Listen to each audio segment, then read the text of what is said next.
Mga apo, kung naaalala niyo pa, doon nagtapos ang unang bahagi ng ating kwento.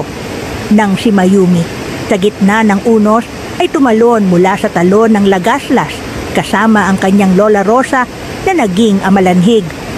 Marami ang naniwalang wala na siya, pero sa ilalim ng malamig na tubig may lihim siyang ginawa.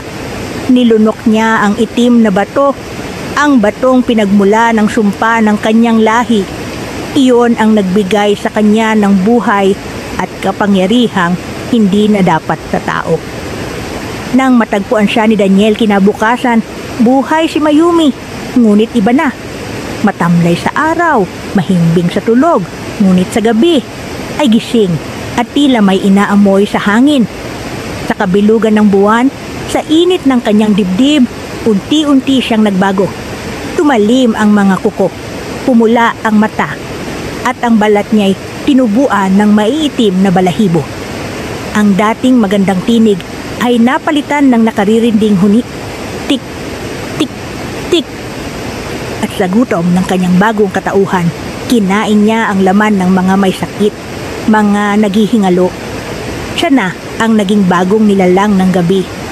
Ang nilalang na minsan ng minahal ni Daniel. Ngunit kahit sa kabila ng sumpa, nanatili ang pag-ibig. Itinali ni Daniel si Mayumi tuwing kabilugan ng buwan at pinapakain ng mga buhay na manok upang mapigilan ang kanyang uhaw sa dugo. Ngunit, mga apo, ang ganitong kasamaan hindi mo kayang ikadena magpakailanman, sapagkat sa dilim ng Lagaslas may muling nabubuhay. At sa pagkakataong ito, hindi lamang isa.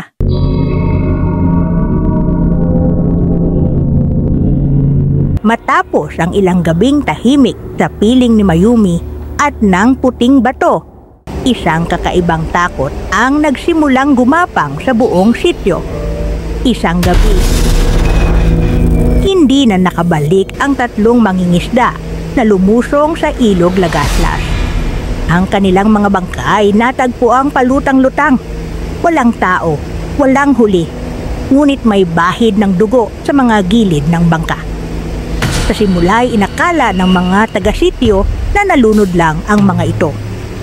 Ngunit nang sunod-sunod na ang pagkawala, 1, 2, 5, napansin ng lahat ang kakaibang lamig ng tubig sa gabi at ang mga isda sa palengke biglang nawala.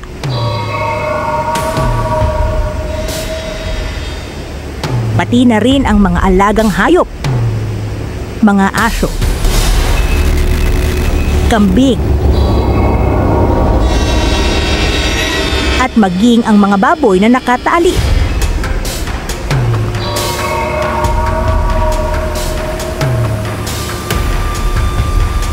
Sa bawat gabing may hinahanap, may mas maraming nawawala.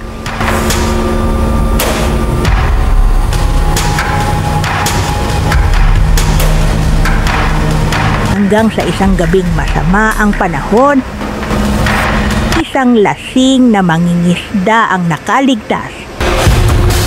Nanginginig siya, sugatan, at halos hindi makapagsalita. Ngunit sa pagitan ng kanyang hikbi at takot, isang pangalan lang ang kanyang sinisigaw. Si Elias. Si Elias. Nang marinig ito ni Daniel, nanlaki ang kanyang mga mata. Si Elias, ang kanyang kapatid. Matagal nang patay, biktima ng unang gabing inatake ng amalanhig. Pero ngayon, ayon sa sugatang mangingisda, isang nilalang nakahawig ni Elias ang biglang umatake. Maputla, may mapuputing mata at naninigas ang katawan. Ngunit maliksi pa rin ang galaw. Isang-isa silang hinila, papasok sa likod ng talon, kung saan may lihim na yungib. Isang kuweba na tanging alam ng matatanda at halos kinalimutan na ng mga tao. Doon, pinipiit ni Elias ang mga bangkay upang bumangon muli. Isa-isa, nagiging amalanhig din sila. At si Daniel, gabi-gabi nang hindi mapakali. Mula nang marinig ang kwentong iyon ng mangingisda, tahimik si Mayumi. Sa kanyang dibdib, ang itim na batong Nilulod niya noon ay muling nag-iinit, kumikirot. Parang may gustong lumabas. At sa bawat pagpitik ng kanyang puso, may naririnig siyang pamilyar na huni mula sa malayo. Tik, tik, tik. Ngunit hindi lang iyon ang gumagalaw sa gabi.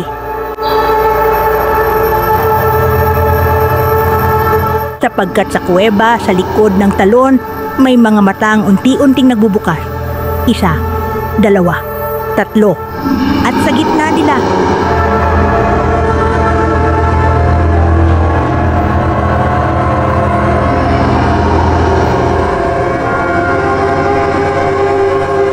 isang mukha na kilalang-kilala ni Daniel, ang kanyang kapatid, si Elias, ang unang biktima ng amalanhig. Ngayon ay pinuno ng mga patay na naglalakad, at mula noon namumugad na ang kadiliman sa likod ng Lagaslas Falls. Ang dating sagradong lugar ng mga ninunoy naging pugad ng mga nilalang.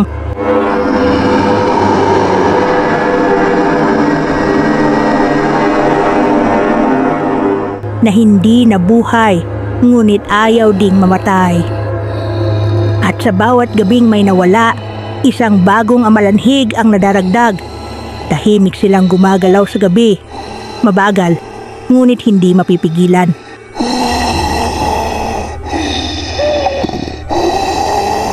Maging si Mayumi, habang nakakadena sa ilalim ng bahay, ay nakakaramdam ng kakaibang pulso ng kapangyarihan na nagmumula sa talon. Daniel, bulong niya minsang madaling araw habang nanginginig. May ibang nilalang, hindi lang ako, hindi lang tayo, isang dapit hapon, mga apo. Nagpasya ang mag-asawang Daniel at Mayumi na mangisda sa paanan ng talon. Tahimik ang paligid, ang buwan ay kalahati, at ang tubig ng ilog Lagaslas ay parang salamin na kumikislap sa ilalim ng liwanag.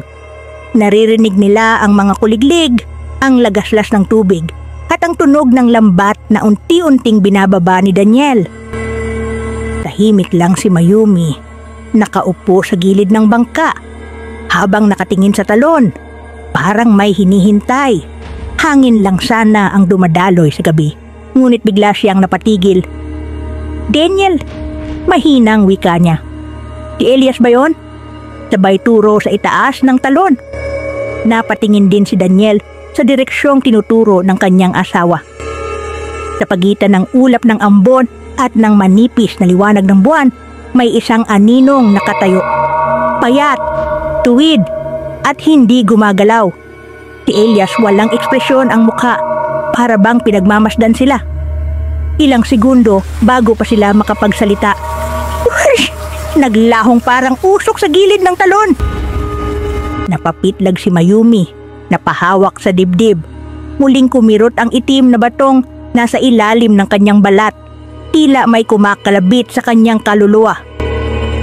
Kasabay ng paglahong iyon ng anino sa talon, mga apo, ay may dumating na simoy ng hangin. Hindi iyon basta malamig na dampi ng gabi, kundi isang amoy na kay rumi, kay baho, parang pinaghahalong bulok na karne at putik na hinaluan ng dugo. Umalingasaw iyon sa buong pampang, at kahit ang mga isda sa lambat ay tila nabubulabog. Daniel, umuwi na tayo, nanginginig na sabi ni Mayumi. Ramdam ni Daniel ang kabog ng dibdib ng asawa niya, kaya't hindi na siya nagtanong pa. Dali-dali nilang itinaas ang lambat, kahit ilan lang ang nahuli, at nagsagwan pa uwi. Habang lumalayo sila sa talon, ramdam nilang parang may mga matang nakamasid mula sa dilim, pero ang amoy, mga apo, hindi nawala. Hanggang pagdating nila sa bahay, dala nila yon, ang amoy ng kamatayan. At mula noon, may mga kakaibang sigaw na naririnig mula sa talon.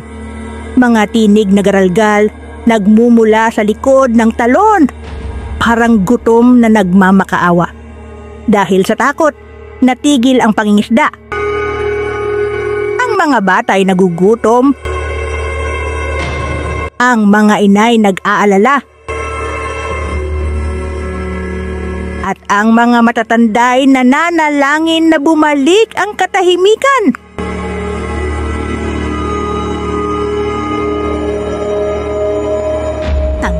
araw, sa pamumuno ni Daniel, nagpasya ang mga kalalakihan na huwag nang manahimik.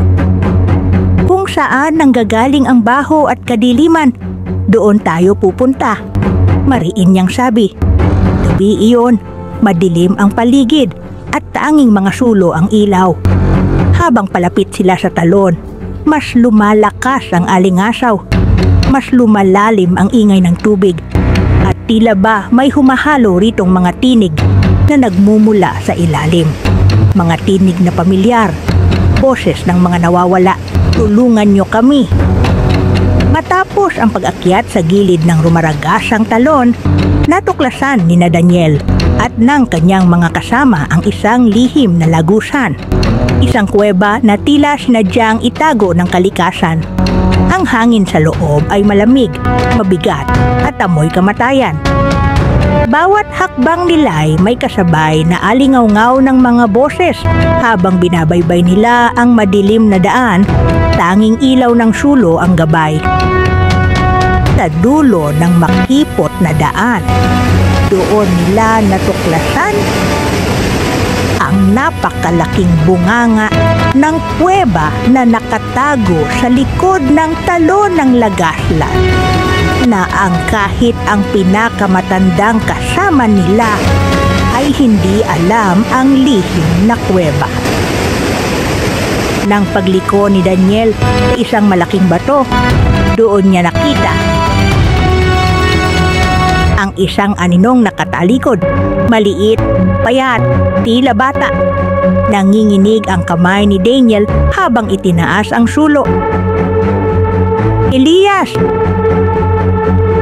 Mahina niyang wika. Dahan-dahang humarap ang nilalang. At doon nila nakita ang mga matang bughaw, nagnininga sa gitna ng dilim. Si Elias nga, ngunit hindi na siya ang kapatid na kilala ni Daniel. Elias, ako ito, ang kuya mo. Halos pabulong na sabi ni Daniel. Ngunit ang isinagot ng bata ay isang ungol na malalim, kasunod ang malakas na singasing, bago ito biglang sumugod sa kanya. Mabilis na nakaiwas si Daniel, ngunit ramdam niya ang malamig na ihip ng hangin sa bawat galaw ni Elias. At sa sandaling iyon, nasiguro niyang hindi na ito ang kapatid, kundi isang nilalang na ginising ng sumpa ng lagaslas. Sa kailaliman ng kuweba, habang nanginginig ang apoy ng kanilang mga sulok, napansin ni Daniel na hindi lamang si Elias ang naroon, kundi napakaraming mga matang mapuputi, kumikislap sa dilim. Isa, dalawa, hanggang sa daan-daan.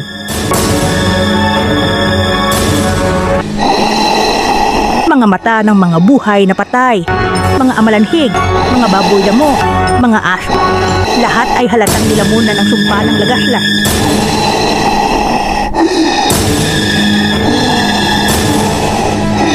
Takbo! Napakaraming amalanhig! Sigaw ni Daniel, sabay hampas ng sulo sa isa sa mga nilalang na lumundag sa kanya. Nag-ugong ang kuweba sa mga ungol at yapak ng mga patay na buhay. Sa bawat sulok, sa bawat anino, may umaabante. Hinahabol sila, mga nagnagalit ang mga ngipin dahil siguro sa hayok sa gutom. Hanggang sa marating nila ang bunganga ng kuweba at doon nila nakita ang tanging daan palabas, ang talon. Ang rumaragasang tubig ay parang paanyaya at babala. Walang oras para mag-isip. Tumalon na tayo! Sigaw ni Daniel at isa-isa silang nagpadausdo sa lagaslas ng tubig, dala ng takot, ng pag-asa at ng dasal. Habang sa likuran nila, ang buong kuweba ay umaalingaw-ngaw sa hiyaw ng mga gutom na kaluluwa. Si Daniel, kasama ang ilang kalalakihan ng sitio, basang-basa sa lamig ng tubig, humahangos at halos wala ng lakas. Sa ilog sa ibaba, inahon sila ng agos, habang ang mga hiyaw ng mga amalanhig ay nanatili sa loob ng kuweba. Tila mga sigaw na nagmumula sa impyerno mismo. Habang sila'y nag-aahon sa pampang, nanginginig sa ginaw, hindi nagtagal mga apo, bumangon ang tapang ng mga taga-sitio Lagaslas sa pamumuno ni Daniel at mga lalaking dati mangingisda lang sa ilog, ngayoy tinig ng lakas. Nagtipon ang buong sitio. Ang mga lalaki na ang mga kamay ay laging basa sa tubig ilog, ngayoy abala sa paghasa ng itak, sibat at iba pang mga bakal na armas. Ang iba'y binabad sa apoy, ang iba'y hinasa at pinatalas. May ilan pang gumawa ng mga bitag mula sa pinatulis na kahoy at kawayan. Ang mga kababaihan, hindi nagpahuli. Sila ang nagpaalab ng apoy na hindi dapat mamatay. Sila ang gumawa ng langis ng niyog at dagta ng almasiga para gawing pampadilig. Ang iba na may humakot ng kawayan at kumayod hanggang sa maging matutulis na sibat.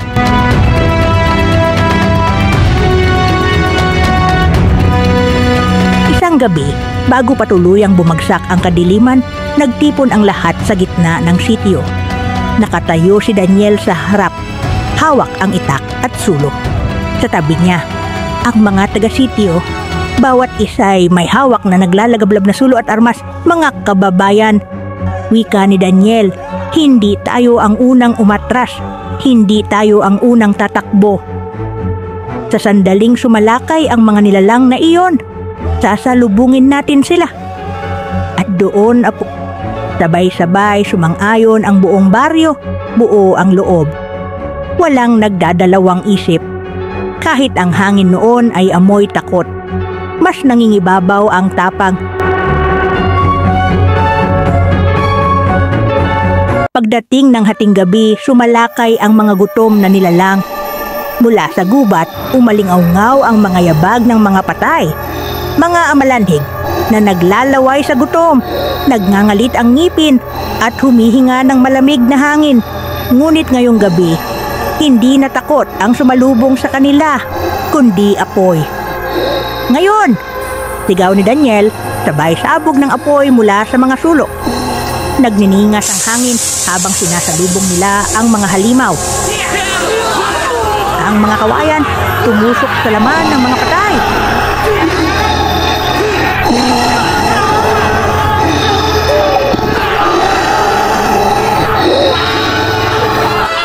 Ang mga itak naghiwa ng mga bisig at ulo.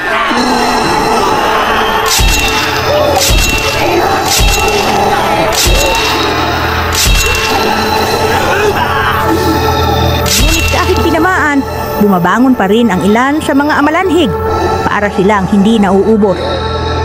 Ang ilan nahulog sa ilog. Ang iba, kahit putol ang katawan, pilit na kumikilos.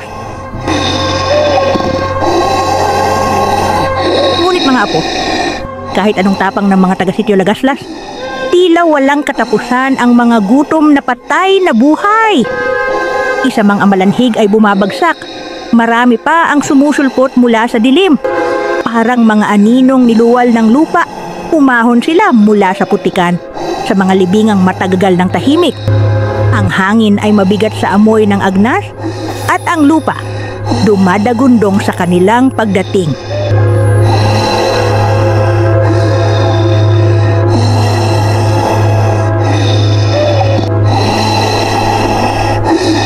Hindi sila nauubos. Sigaw ng isang lalaki habang pinapalo ng itak ang itak. Ngunit bumangon pa rin ito kahit wala ng ulo. Ang mga sulok, isa-isang nauupo. Ang mga kawayan, nababalik.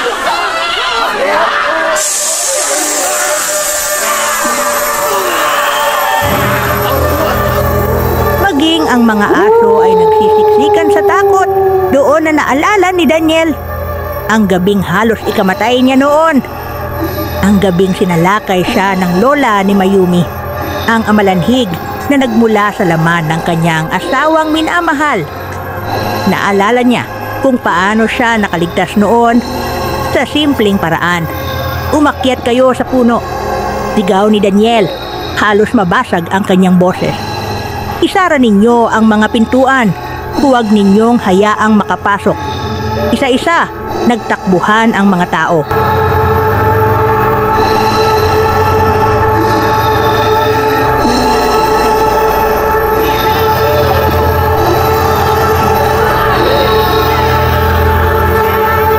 iba, inakyat ang mga puno ng mangga at niyog.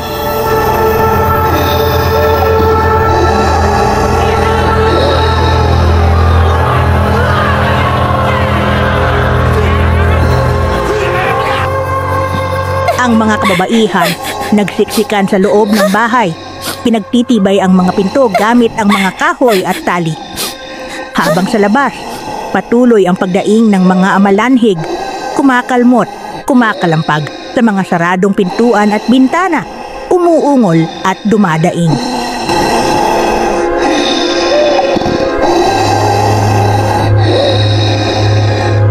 Hanggang dumating ang madaling araw at parang iisang kilos na bumalik ang mga patay na buhay pabalik sa kagubatan.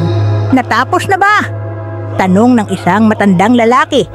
Nanginginig ang kamay. Ngunit si Daniel nakatitig pa rin sa talon sa dilim ng lagaslas. Dahil alam niya, hindi pa iyon ang wakas, sapagkat ang mga halimaw na iyon may pinuno. At ang pinunong iyon ay dating tao rin, ang kanyang kapatid na si Elias. Nang sumikat ang araw, tahimik ang buong sitio Lagaslas. Ang hangin ay amoy, abo at dugo. Sa paligid, nagkalat ang mga bakas ng kagabi, mga yapak ng amalanhig, mga patay na hayop, at mga bahay na halos mawasak. Ngunit ang pinakamatinding tanong, mga apo, ay nanatili. Saan nanggagaling ang mga ito? Habang abala si Daniel sa pagtulong sa mga sugatan sa kabilang dako ng sitio sa gitna ng malawak na bukid sa kanilang bahay,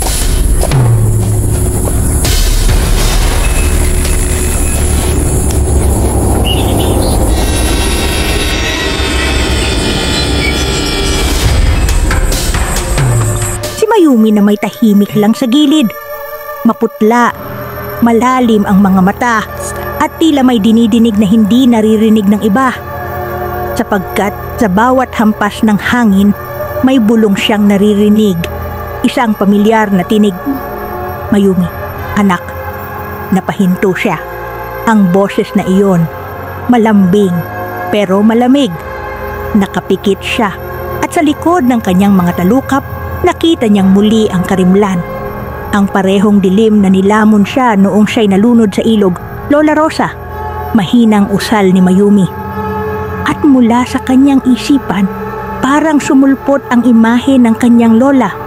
Nakaputi, nakangiti, ngunit ang mga matay dilat ngunit puting-puti. Mayumi, bumalik ka sa akin.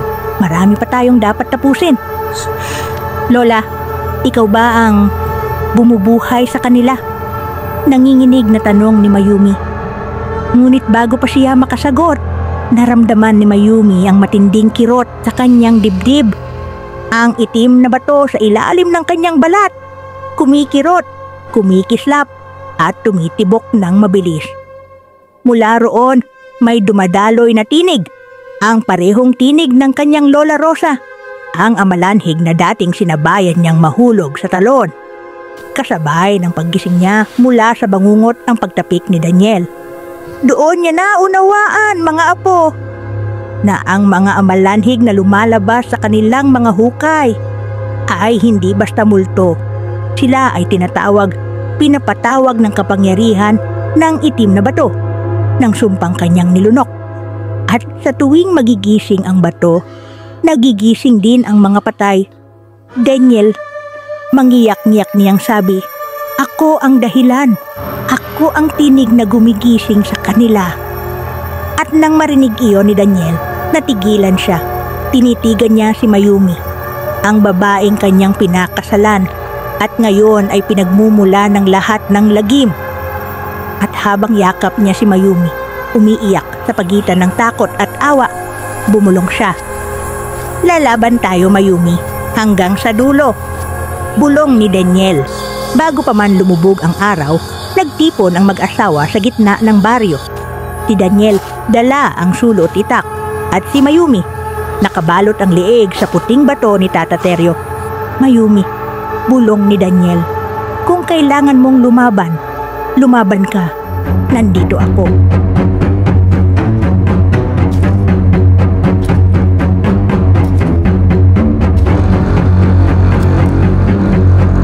Doon, unti-unting nagbago si Mayumi. Ang likod niya'y bumuka at mula roon, sumulpot ang dalawang malalapad na pakpak na kulay uling, kumikislap sa liwanag ng sulok.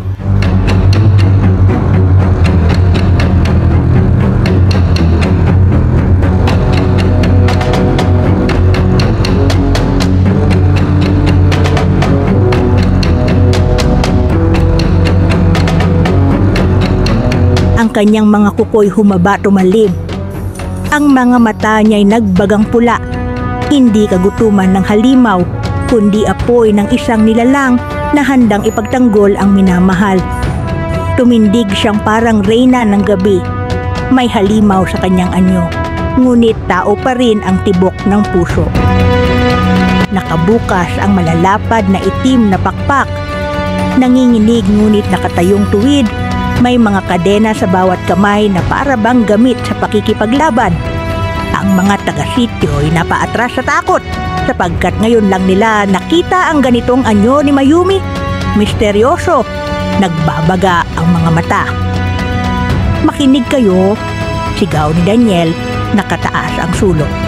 "Hindi natin kaaway ang asawa ko. Kakampi natin siya at ipaglalaban niya tayo laban sa puwersa ng kasamaan. Hindi pa tapos ang kalbaryo natin, pero hindi tayo uurong, hindi tayo aalis. Lalaban tayo, hindi lamang para sa buhay natin, kundi para sa lupaing ito." Tahimik ang lahat pagdakay nagbunyi at sumang-ayon kay Daniel. "Lalaban tayo!" sigaw ng mga sityo Lagaslas habang itinataas ang mga sulok at mga sandata.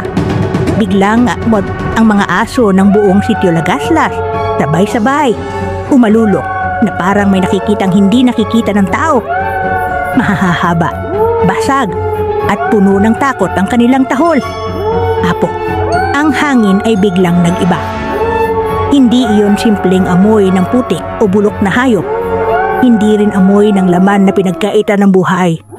Ang simoy ng gabi ay naging masangsang na amoy ng mga nabubulok na bangkay. Dumampi iyon sa balat at kahit ang matatapang na lalaki napaatras sa pangingilabot. At doon, sa gitna ng pag-aalulong ng mga hayop at singaw ng kamatayan, may nangyaring hindi pa nasasaksihan ng kahit sinong taga-sityo Lagaslas. At doon, sa gitna ng pag-aalulong ng mga hayop at singaw ng kamatayan, may nangyaring hindi pa nasasaksihan ng kahit sinong taga-sityo Lagaslas. Ang talon tumigil. Oo, mga apo, ang Lagaslas Falls na ilang daang taon nang umaagos ay biglang natuyo. At unti-unti lumantad ang pinakatatago nitong mukha, isang kuweba na hugis bungo ng tao. At ang mismong bunganga nito'y tila humahalakhak mula sa dilim. Mula roon, may mga aninong gumapang palabas. Isa, dalawa, hanggang sa maging daan-daang bangkay na sumisilip.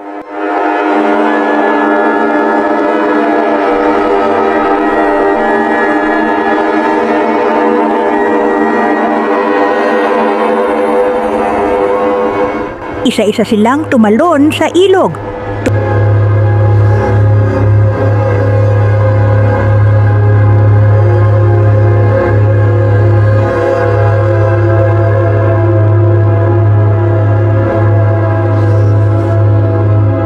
Tumayo sa ilalim ng tubig at naglakad na parang may sinusundan sa kailaliman. Sa dami ng mga amalanhig ang tubig ng ilog ay tila naging alon ng dagat sa kanilang pagdaluhong papunta sa pampang ng ilog.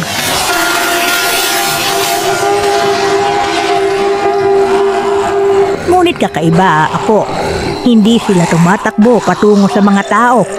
Hindi nila pinansin ang mga sulo, sigaw at iyak ng takot. Ang kanilang mga mata nakatuon lamang sa iisang direksyon.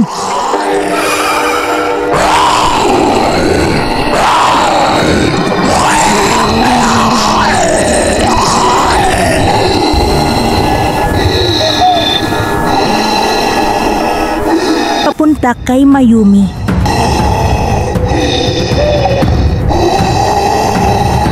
Mabilis na inabot ni Daniel ang kamay ni Mayumi. "Handa ka na ba?" tanong niya. Dahan-dahang tumango si Mayumi. Ang puting bato'y kumikislap.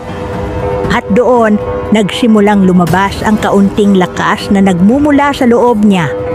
Hindi ang hayok na kagutuman ng isang halimaw, kundi ang kapangyarihang yumayakap sa kanya, pinipigil ang dilim, at ibinabalik ang lakas ng kanyang pagkatao. Apo, kung narinig mo ang buong pangyayaring iyon, alam mo na ang laban sa Sitio Lagaslas ay hindi lamang pagitan ng tao at halimaw. Ito ay labanan ng puso, ng tapang at ng paninindigan. Kapag lumalaban ka para sa tama, kahit gaano kadilim ang gabi, ikaw ang magiging apoy na hindi kailanman mamamatay. Tandaan mo, apo, sa buhay, darating ang sarili mong mga halimaw, mga pagsubok, takot, problema. Pero huwag mong kalimutang tumayo dahil ang paninindigan ay hindi lamang para sa bayan, kundi para sa sarili mong kinabukasan. Si Daniel, na simpleng tao, nanindigan para sa kanyang mahal. Si Mayumi, kahit nilamon ng sumpa, lumaban para maging tao. At ang mga taga-sityo, lumaban hindi dahil malakas sila, kundi dahil hindi sila papayag na manaig ang kasamaan. Apo, ang kabutihan kapag pinili mong panindigan, kahit gaano kaliit, kayang tumalo sa kahit anong dilim. At dito nagtatapos ang pangatlong yugto ng ating kwento. Ngunit hindi pa dito nagtatapos ang kasaysayan ng Sitio Lagaslas. Dahil sa ilalim ng lupa, sa likod ng tahimik na talon, may kumikilos pang hindi nakikita. At ang kapalaran ni Mayumi ay hindi pa rin tapos. Sundan ang huling kabanata ng kwento ng mga amalanhig sa Sitio Lagaslas. Sapagkat ang wakas, apo, mas madilim pa kaysa sa gabing walang buwan.